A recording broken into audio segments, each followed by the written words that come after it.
Visit to A museum অর্থাৎ মিউজিয়ামে বেড়াতে যাওয়া।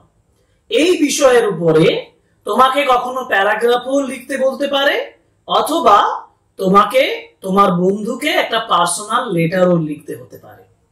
আর আজকের ক্লাসে আমি তোমাদেরকে দেখাবো সিম্পল লাইন তৈরির মাধ্যমে সিম্পল ওয়েতে সহজ সরল ভাবে তুমি মিউজিয়ামে ভিজিট করার উপরে একটা পার্সোনাল লেটার বন্ধুকে কেমন ভাবে লিখবে।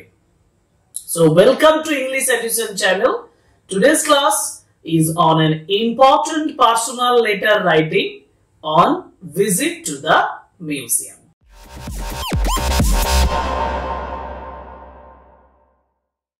কোয়েশ্চেনটা যদি তোমরা ভালোভাবে দেখো তাহলে আমি তোমাদেরকে কোয়েশ্চেনটা একটু বুঝিয়ে দিই। আর এই কোয়েশ্চেন বোঝানোর আগে একটা কথা বলি যে যদি তোমাকে পার্সোনাল লেটার ভিজিট টু এ মিউজিয়ামের উপরে লিখতে দেয় তাহলে এখানে যে সেন্টেন্স গুলো তৈরি করবে সেই সেন্টেন্স গুলোকে ফলো করে একটা প্যারাগ্রাফও লিখতে পারবে। সুতরাং একটাই টপিক যেটা তুমি প্যারাগ্রাফও লিখতে পারবে এবং একটা পার্সোনাল লেটারও লিখতে পারবে। কোয়েশ্চেনটা হচ্ছে যে write a letter to your friend in about 150 words describing your visit two A museum. আমি এখানে তোমাদের জন্য কিছু পয়েন্টস দিয়েছি যে পয়েন্টস গুলোকে ফলো করা সহজভাবে একটা লেখার উপায়। আর যে মিউজিয়ামে বেড়াতে যাওয়ার বর্ণনা করছি সেই মিউজিয়ামটা অতি অবশ্যই সালার জাং museum and this is in Hyderabad. এটা হায়দ্রাবাদে অবস্থিত। আমাদের ভারতবর্ষে যতগুলো মিউজিয়াম আছে সেগুলোর মধ্যে অত্যন্ত গুরুত্বপূর্ণ এবং অত্যন্ত উল্লেখযোগ্য হচ্ছে সালার মিউজিয়াম, সালার জাং মিউজিয়াম।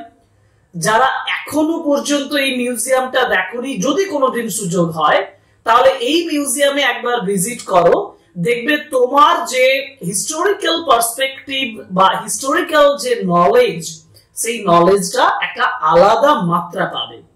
আমি পার্সোনালি সালারজাং মিউজিয়াম ঘুরতে গিয়েছিলাম, আমি সেখান থেকে এসেছি, দেখেছি।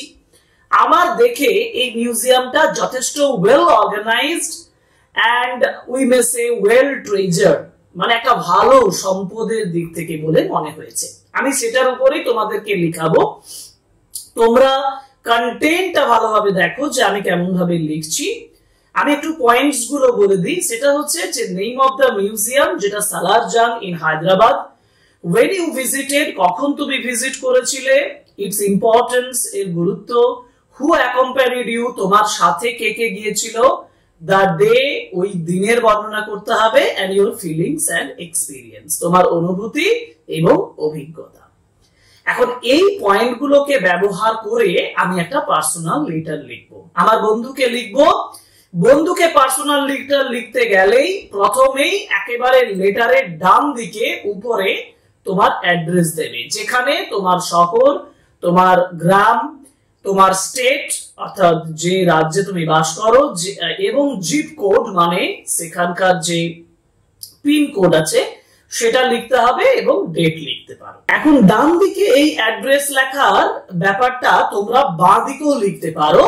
বর্তমানে British style of letter writing সেটাতে এই অ্যাড্রেসটা বাঁ দিকেও লেখা যায়। যাই হোক, আমি তোমাদেরকে প্রথমে যেটা আমি বাংলা মিডিয়াম এর স্টুডেন্ট যারা মাধ্যমিক পরীক্ষা দেবে তাদের জন্য বলছি, তারা ডান দিকে লিখবে, এটাই এটার সঙ্গে সুটেবল। ইংলিশ মিডিয়ামের যারা স্টুডেন্ট আছো তারা বাঁ দিকে লিখবে। এরপর যেটা লিখবে সেটা হচ্ছে যে ডিয়ার দিয়ে ফ্রেন্ডস এর নেম লিখবে, বন্ধুর নাম লিখবে। আমি নাম লিখিনি, বন্ধুর নাম লিখবে।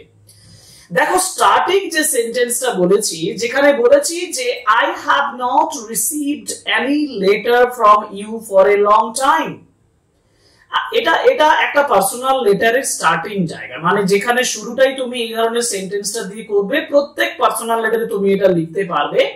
আমি তোমাদেরকে এই দুটো সেন্টেন্স একটু ভালোভাবে বুঝিয়ে দিই, যেটা তুমি প্রত্যেকটা পার্সোনাল লেটারে ফলো করতে পারো। I have not received any letter from you for a long time, দীর্ঘদিন তোমার কাছ থেকে কোনো চিঠি পাইনি। Hope this letter finds you in good health, আশা করি তোমার যে মানে এই চিঠিটা তোমাকে ভালো স্বাস্থ্য অবস্থায় দেখবে, মানে I hope you are quite well, যথেষ্ট তুমি ভালো আছো, এটাই বোঝাতে চাইছি। তারপর টপিকটা তুমি তুলছো, যে টপিকের উপরে তুমি পার্সোনাল লেটারটা লিখছো সেখানে তুমি লিখবে আই রিসেন্টলি ভিজিটেড। তুমি বলতে পারো যে you will be very glad to know that, you will be very glad to hear that. অথবা এই যেটা বলেছি সহজভাবে, I recently visited the Salar Jung Museum in Hyderabad last week. গত সপ্তাহে আমি এখানে ভিজিট করেছিলাম, গিয়েছিলাম, and I could not wait to share my experience with you. এবং তোমার সাথে এই এক্সপেরিয়েন্সটা, এই অভিজ্ঞতা শেয়ার না করে অপেক্ষা করে থাকতে পারছি না। এটা একটু অন্য স্টাইলে আমি তোমাদেরকে দিয়েছি, দেখো খুব সুন্দর শোনাচ্ছে, তাই না? I recently visited the Salar Jung Museum in Hyderabad. আমি হায়দ্রাবাদের সালার জাং মিউজিয়ামে রিসেন্টলি গত সপ্তাহে গিয়েছিলাম, and I could not wait to share my experience with you. আমি তোমাদের পার্সপেক্টিভে লিখাচ্ছি, অতএব তুমি অ্যাজ এ স্টুডেন্ট এটা লিখছো, বাবা মায়ের সাথে বেড়াতে গেছো, এই বিষয়টাও বলে দেব। তো এটা লেখার পরে একটু প্যারাগ্রাফটা চেঞ্জ করে নেবে। প্যারাগ্রাফ চেঞ্জ করে যেটা লিখবে সেটা হচ্ছে সালার জাং মিউজিয়াম সম্পর্কে। সেটা কি না, সালার জাং museum is one of the largest museums in India. ভারতবর্ষে, যেটা একটু আগেই তোমাদেরকে বলছিলাম, যে ভারতবর্ষের যত মিউজিয়াম আছে সেই মিউজিয়াম গুলোর মধ্যে অন্যতম একটা মিউজিয়াম হচ্ছে সালার জাং মিউজিয়াম। স্ট্রাকচারটা ভালোভাবে দেখো, খুব সহজভাবে ফলো করলেই তুমি লিখতে পারবে। সালার জাং museum is one of the largest museums. One of the largest museums মানে অনেকগুলো বড় বড় মিউজিয়ামের মধ্যে একটি ইন ইন্ডিয়া, ভারতবর্ষে।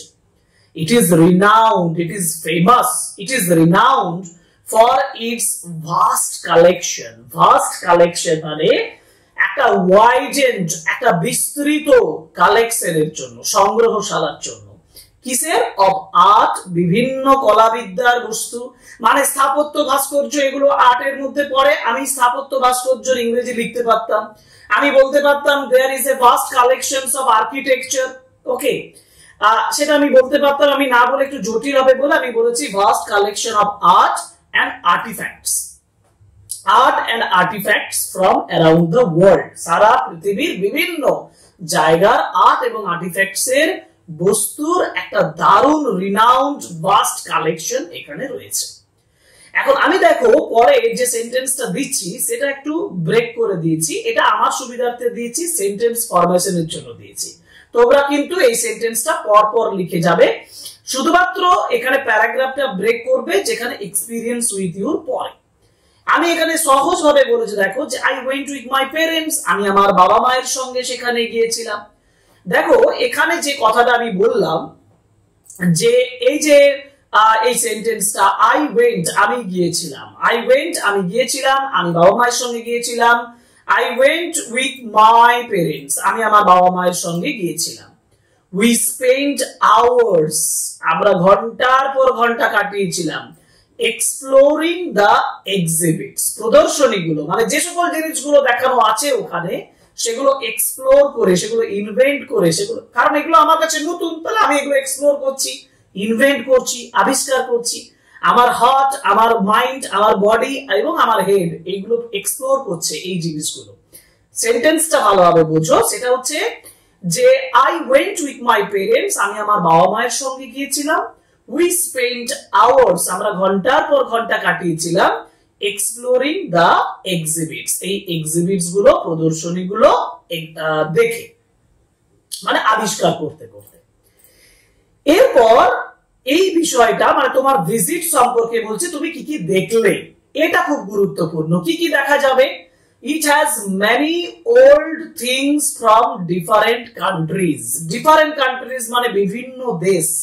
It has many old things, এর অনেক পুরনো জিনিসপত্র আছে।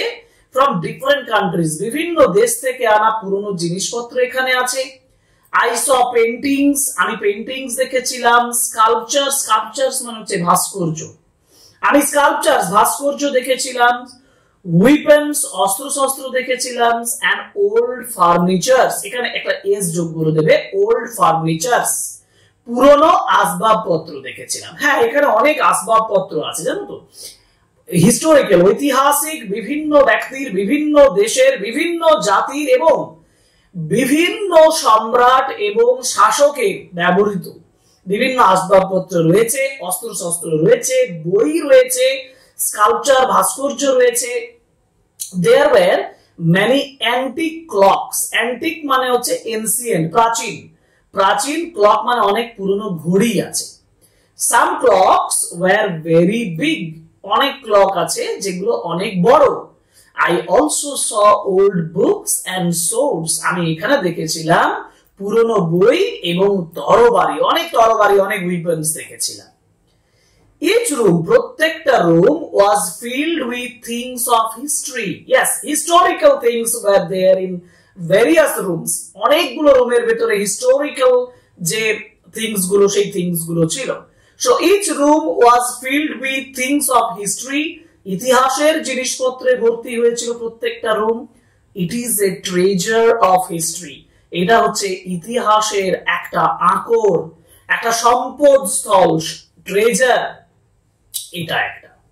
এই সেন্টেন্স গুলো তুমি ওই মিউজিয়াম সম্পর্কে লিখছো, যে মিউজিয়ামের ভেতরে তুমি কি কি দেখেছিলে। এবার তুমি বলবে যে এর প্রভাবটা, যেটা আমি বলেছিলাম ইম্প্যাক্ট বা ইমপ্রেশন বা ইওর ফিলিংস, এই বিষয়টা পয়েন্টে ছিল, দেখবে। তো এইখানে তুমি কি করবে, এখানে বলবে I felt a deep connection to the past. I felt a deep connection, আমি একটা গভীর একটা কানেকশন, একটা সংযোগ পেয়েছিলাম কিসের সঙ্গে, টু দ্য পাস্ট, অতীতের সঙ্গে। আই সেন্সড, আমি অনুভূতি পেয়েছিলাম, ওয়ান্ডার, আশ্চর্য অনুভূতি পেয়েছিলাম, at the creativity of humanity, মানুষের সৃষ্টিশীলতার সম্পর্কে ভেবে। Yes, it really amazed me, এটা আমাকে অ্যামেজড করেছিল, to see the creativity of the human kind or human beings in the world and in the history. ইতিহাস এবং ওয়ার্ল্ডে মানুষের ক্রিয়েটিভিটিটা আমাকে অ্যামেজ করেছিল, আমাকে ওয়ান্ডার, আমি এইভাবে লিখতে পারি। অথবা এই যে sentence, I sensed wonder at the creativity of humanity. It was an enriching experience. Enriching মানে সমৃদ্ধ, enriched experience ছিল এটা, that I would highly recommend, যেটা আমি দারুণ ভাবে রেকমেন্ড করতে পারি। I can recommend you, as a student তোমাদেরকে আমি রেকমেন্ড করতে পারি। আমি টিচার হিসেবে বলছি, তোমাদেরকে রেকমেন্ড করছি। তুমি আবার যখন বন্ধুকে লিখছো, তখন তুমি বন্ধুকে বলছো আমি তোমাকে রেকমেন্ড করছি, please go there and make a visit and surely get an experience of all the things that I had got there. আমি যে অনুভূতি, I got those feelings and you must have those feelings. ওই feelings তোমাদেরও প্রয়োজন। I cannot wait to visit again. I cannot wait to visit again মানে I want to visit again. আমি আবার visit করতে যাই, and I hope you can join me next time. পরের বার তুমি আমার সঙ্গে যোগদান করবে। I hope you can join me next time. No more. এবার এইটা চেঞ্জ করে, প্যারাগ্রাফটা চেঞ্জ করে লিখবে, সেটা হচ্ছে no more today, more in my next letter. এটা হচ্ছে এটার শেষ অংশ। এবার শেষ অংশটা বলার পরে একেবারে লেটারের ডান দিকে লিখো তুমি যে ইওর লাভিং ফ্রেন্ড, তোমার প্রিয় বন্ধু। এবং এই প্রিয় বন্ধুটা লেখার পরে তুমি তার নিচে নিজের নাম দেবে, ইওর নেম, এইখানটায় নিজের নাম দেবে। এইভাবে তুমি এই চিঠিটা কমপ্লিট করবে। এবং ওই যে লাভিং ফ্রেন্ড কথাটা বলার পরে বাঁ দিকে তোমার অ্যাড্রেসটা দেবে, যেটা আমি বলতে ভুলে গেছি, এখানে তুলতে ভুলে গেছি, লিখতে ভুলে গেছি। বাঁ দিকে তোমার বন্ধুর অ্যাড্রেস দেবে, কারণ তোমার এই চিঠিটা তোমার বন্ধুর অ্যাড্রেসে যাবে। এইভাবে কমপ্লিট একটা লেটার রাইটিং যেটা তুমি লিখতে পারো about your visit to the museum. আশা করি তোমরা বুঝতেই পেরেছো, খুব সহজ সরল ভাবে এটা লেখা হয়েছে, সিম্পল ইজি ল্যাঙ্গুয়েজে লেখা হয়েছে তোমাদের জন্য সহজ ভাবে। এবং এই চিঠিটা তুমি খাতায় লেখো, লিখে প্র্যাকটিস করো, দেখবে তোমার মিউজিয়ামে ভিজিট করার উপরে একটা personal letter complete. So that's all for today. আমরা আবার পরের ক্লাসে আসবো আরো নতুন একটা ক্লাস করার জন্য, নতুন একটা টপিক নিয়ে, নতুন একটা রাইটিং অথবা গ্রামার নিয়ে। ক্লাসটা এখানে শেষ করছি, কিন্তু শেষ করার আগে আবার একবার আগের ক্লাসের মতন রিকোয়েস্ট করব, please subscribe the channel, like, comment and share my videos. Thank you very much. Good by.